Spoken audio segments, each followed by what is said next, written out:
Hello, I'm David Breeden. I'm the senior minister at First Unitarian Society of Minneapolis, a historically humanist congregation.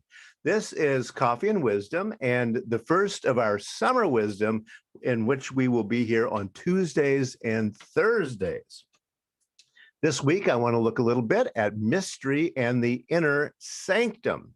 What's that? Well, there is this persistent idea among human beings that there is some kind of mystery. The truth is out there somewhere, and if we just keep digging, we can find it.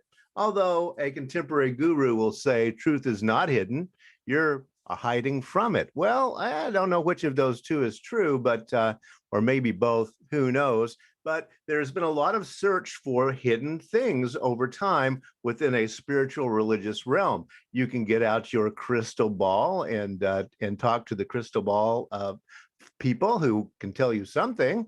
Look, here it is, the lost principle kept hidden from humanity, the real law of attraction, by golly, and it's right there. And apparently, I guess you would need to pay something probably to access this knowledge. I don't know about that. Of course, the tarot cards are always a very popular way of talking about that which is hidden, and you can pay certain people to reveal those truths to you. And there's all kinds of things like this when you start digging around. The real story of the stunning discovery of hidden knowledge in the first 5 books of the Bible, cracking the Bible code. Whatever could that mean? Well, actually, numerology and counting the letters of the Bible in various languages has been around for a very long time. Um, and also, we've got 5 hidden magical secrets that can transform your life. Again, one assumes there's something to do with paying somebody something or buying something when this is involved. Of course, there are very old ones, such as the Kabbalah. The Kabbalah is ancient mystic Jewish religion and is very much part of the tradition, but also has some kind of New Age elements to it too. It's according to who you talk to. Aleister Crowley, famous Hermeticist and the hidden God. Again, all kinds of hidden knowledge out there that you can find out. All you got to do is buy the book. Well, there's also hidden knowledge that is very much hidden in plain sight.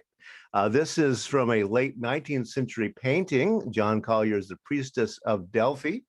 He had studied the actual historical way we think this actually worked. The Pythia, this is the woman in the chair, sat on a tripod chair holding laurel reeds and a dish of spring water. There she is. And you see the gas emanating from the bottom under this big crack, and that has been studied over time. Did this really occur? What kind of gas was it? Was it hallucinogenic in some way? We don't really know. There's also some ideas that it was snake venom that was used to cause some kind of hallucinogenic state. Or maybe it was a group of women who were out of power, obviously, in a very patriarchal Greece of the day, and that they were stacking those cards by deciding what kind of fortunes they were going to tell as the oracles of Delphi. It was a sisterhood of women who were brought in. They had to fast, they had to ritually bathe, and to get into the sisterhood, and then they became for a very short time, one of the priestesses of Delphi. We don't really know. We do know that the oracle at Delphi was the most long-lived of all the real, actual Greek religious sites. Over time, it's mentioned by Socrates, it's mentioned by Plato, it's mentioned by Aristotle, and it is attested to all the way into the Roman Empire period. Above the door of this oracle temple, which is now in ruins, there are just bits of it left. There was several things carved. The top 3 were Nothi Suiton, Know Thyself, which is the famous one, really. Then Medan Agon, Nothing in Excess. And the weird one is Ingia Paradate, Surety Brings Ruin.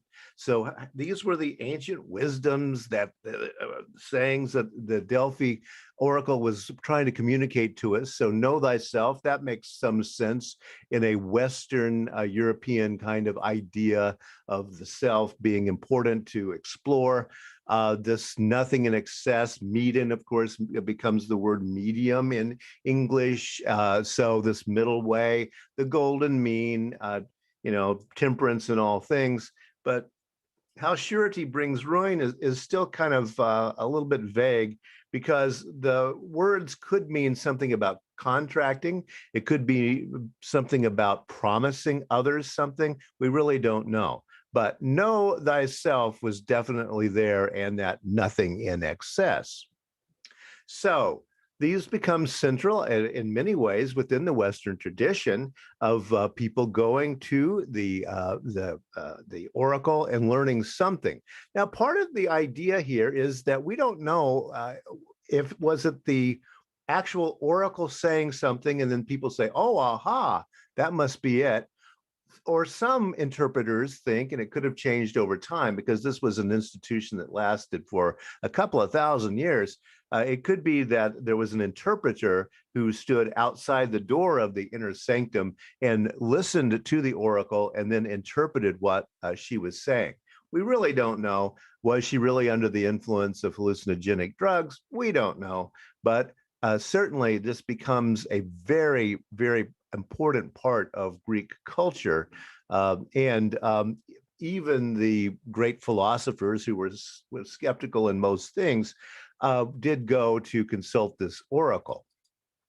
Now, that brings me to another idea from Greco-Roman world, and that is the mystery religions. The mystery religions are the great bridge between the ancient world of the Mediterranean and the various religions that developed there, including Judaism and various kinds of other religions in the Mediterranean basin. The mystery religions developed in Turkey, Greece, in that area, and then spread through the Mediterranean basin and then through the Roman Empire itself. Now, one of the things we have to remember about these great mystery religions is that mystery actually meant something different in the Greek and Roman ages. Mystes in Greek means initiate. So you become a mystes, and then mystical means that which awaits disclosure or interpretation. But it's not a mystery that can never be revealed. It's a mystery that is revealed to those who join up with a particular mystery religion. And this is really important to remember when we start talking about the ancient mysteries. It sounds all very mystical and mysterious, but it really isn't all that. There were several of these that developed during the late Greek and during the Greco-Roman period. The Dionysian cult, we've all heard about that probably. Dionysus, the god of wine. And so, yeah, you're going to get drunk and do some dancing when you're in the Dionysian cult.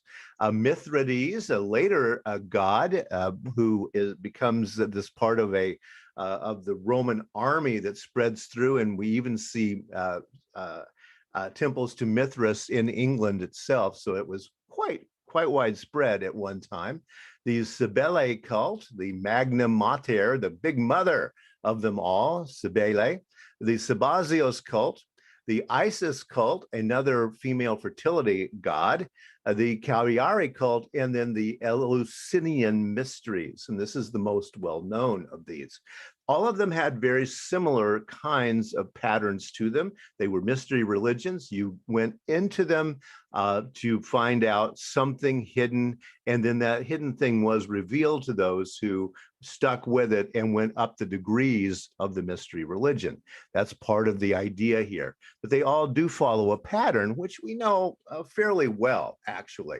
So the rites were all tied to the seasons. Most of them to the fall and for harvest, but some to the spring as well. At some time, a secret about the god they are worshiping is revealed to the initiates. Something about Demeter will be told to you. Something about Isis will be told to you as you enter into this wisdom idea. Then the cult claims some kind of a myth of victory. Either it's political, we will win eventually, or you can get life after death if you begin to follow us. Now, this, as you're going to see, goes into more contemporary religious traditions. In the ancient world, people weren't all that worried about life after death, but for some reason, in the first and second centuries, this becomes a very important idea for a lot of people in the Roman Empire area. So a cult that claims some sort of victory. Then the cults focused on emotion, not creed or theology. It's all about how you feel. And that's why we don't know all that much about them. They didn't write things down. There wasn't a theology to write down.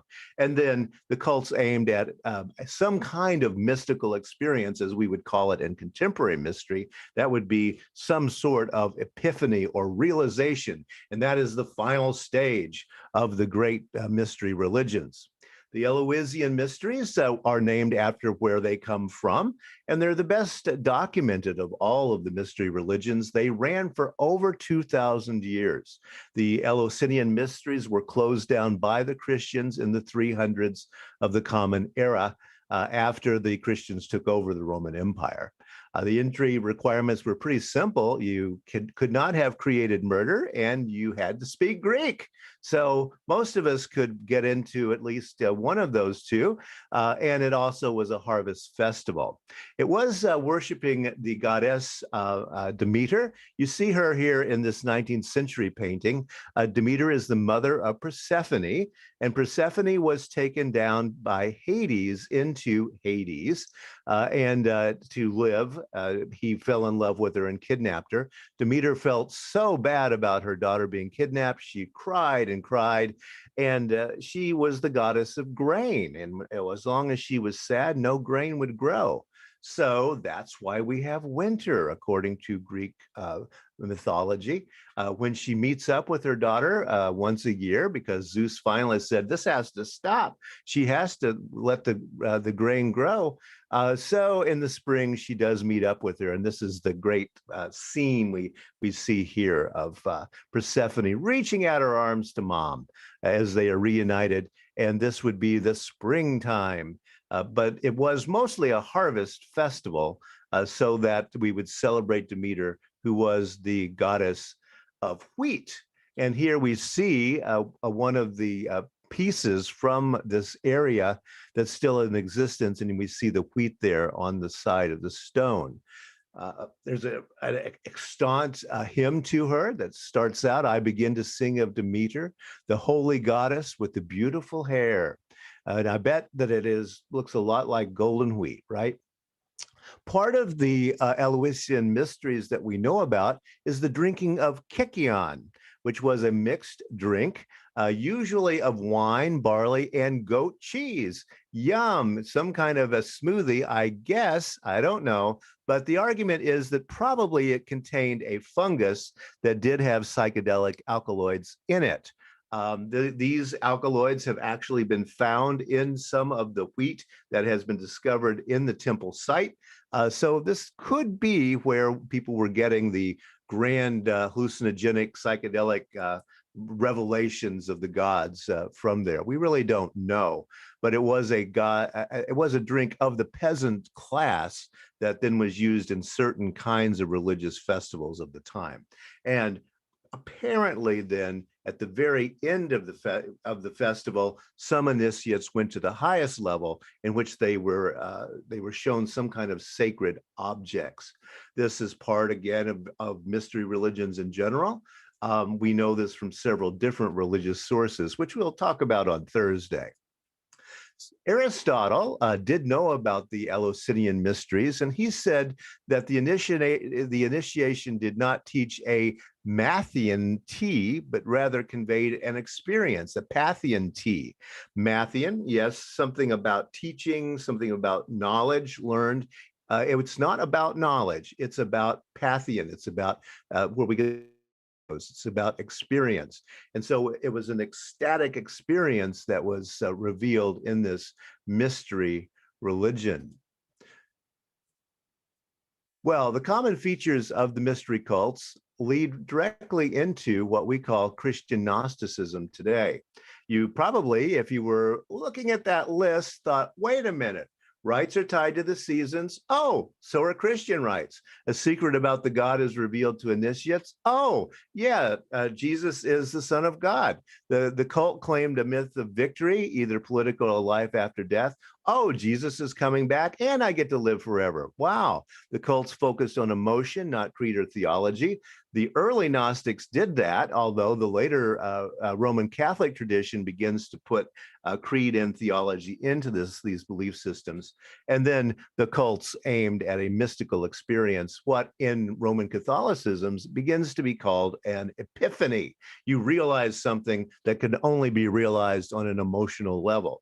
So yes, it appears that the mystery religions feed directly into Christianity through what we nowadays call Christian Gnosticism, which of course you can read about. Elaine Pagel's book, The Gnostic Gospels, is the most available book. It's been out several years now, and it's probably in your local library. Another one goes into the Gospel of Mary, which is part of the Gnostic tradition, that Mary Magdalene was indeed the first female apostle and was actually married to Jesus. That's where all of that comes from. And then there were these ideas in Gnosticism that don't go into later Christianity. For example, the idea of a demigod, that the God of the ancient Hebrews was a confused God, but now we know the real one, which was revealed through Jesus, and these kinds of ideas. Gnostic, though, goes back to that idea of knowing yourself and knowing hidden wisdom. And that's the idea. So these mystery religions really are the bridge between the ancient world and the mysteries, the traditions of the ancient pagan Mediterranean, feeding then into Christianity through various practices that developed during the Roman Empire period, probably a couple hundred years before the Common Era, and then a couple or 3 centuries after, when these all were more or less existing in the same time period, in the same plane of existence. So that's what I wanted to talk about today, is mystery and the inner sanctum. And on Thursday, I do want to talk a little bit about how these are carried on into our more contemporary time, because as I showed you with those cool pictures, there's all kinds of ideas about there still has to be some kind of mystery out there. And so what is it? Who's got it? And how can I find out? We'll talk about that on Thursday. Thanks a lot for listening today, and I'll see you on Thursday.